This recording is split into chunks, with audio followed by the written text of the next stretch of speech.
Dear Black girl, you are destined to be whatever it is that you have on your heart and mind.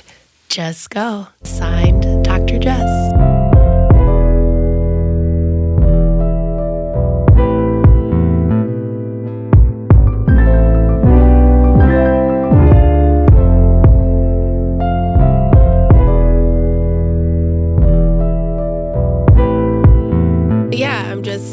Small town girl, always dreamt about living literally in New York City. And so it's been really nice to have all these dreams happen. So my whole life, I was accustomed to just being around people who either looked like me or if they didn't, had the same kind of cultural experience. Like in the South where I grew up, it was pretty diverse, but they all listened to the same music I was listening to. You know, I was a cheerleader, had all of my teammates were white. It was maybe a couple of us that were Black, but we all listened to we were just all experiencing things as, similarly.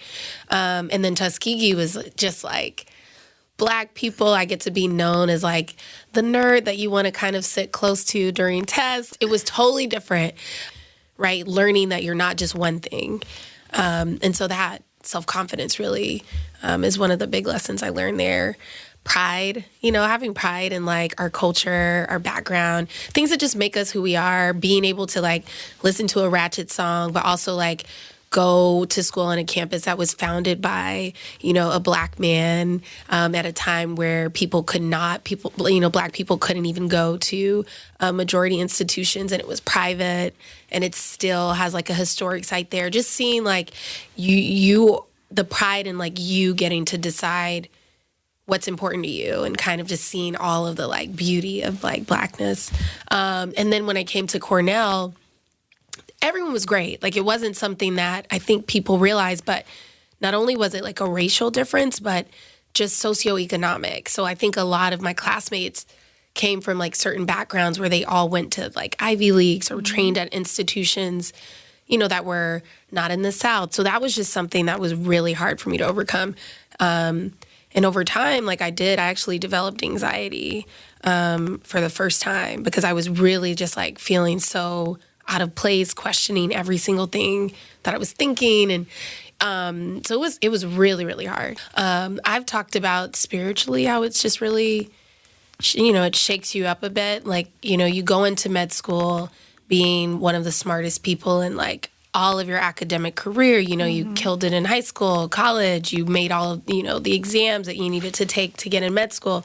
And then when you get there, you're in a sea of other brilliant minds too. So spiritually, you have to start to learn other parts of yourself that make you feel good because it's always been you're smart, right? So that was incredibly hard. So Be Well is just kind of a short thing just to, if you hear it, I imagine it just makes you think about what can I do to just keep myself well. So using that word is just kind of, again, those two words as a way to just kind of keep that moving forward. And it's just really important for me to inspire other people. I realize that's a part of what my purpose is. So the conversation is to do that, inspire the audience, and then obviously to normalize conversations about mental health. Using incredible people who have huge followings and platforms, and they're using it for good. I guess I want people to remember me as someone who lived in a compassionate way. I think that's why, I'm doing this work on social media, even Be Well. All this is really about trying to help alleviate suffering for other people. The work I do with taking care of people who are, in the depths of depression, substance use, I'm just trying to help alleviate it.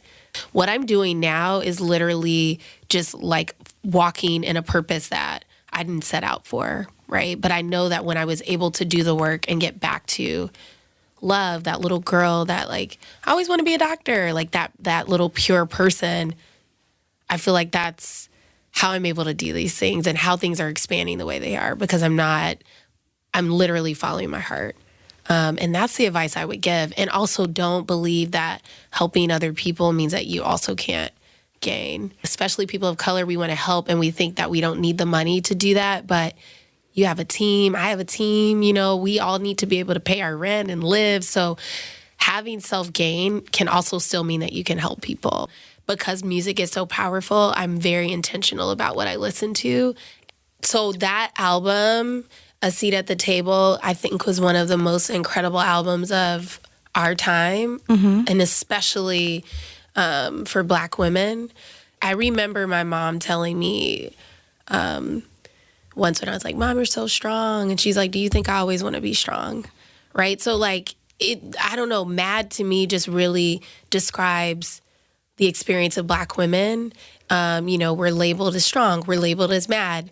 But the way that she sung that song in a way that was so like soft, gentle, right? It's like even through your anger, it doesn't have to be rageful. You don't have to be like yelling and screaming, but it can be in this like beautiful way where you can still emote it, but also remember that like that's not who you are.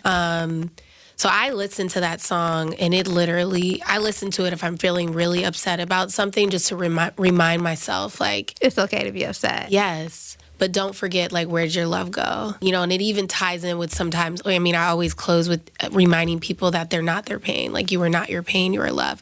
Because I think this pain and hurt, and it boils over into anger, and then before you know it, that's who you think you are. But it's not. And so Solange in that album, that song, entire album, just reminding us of, like, all these things we are. It's just beautiful.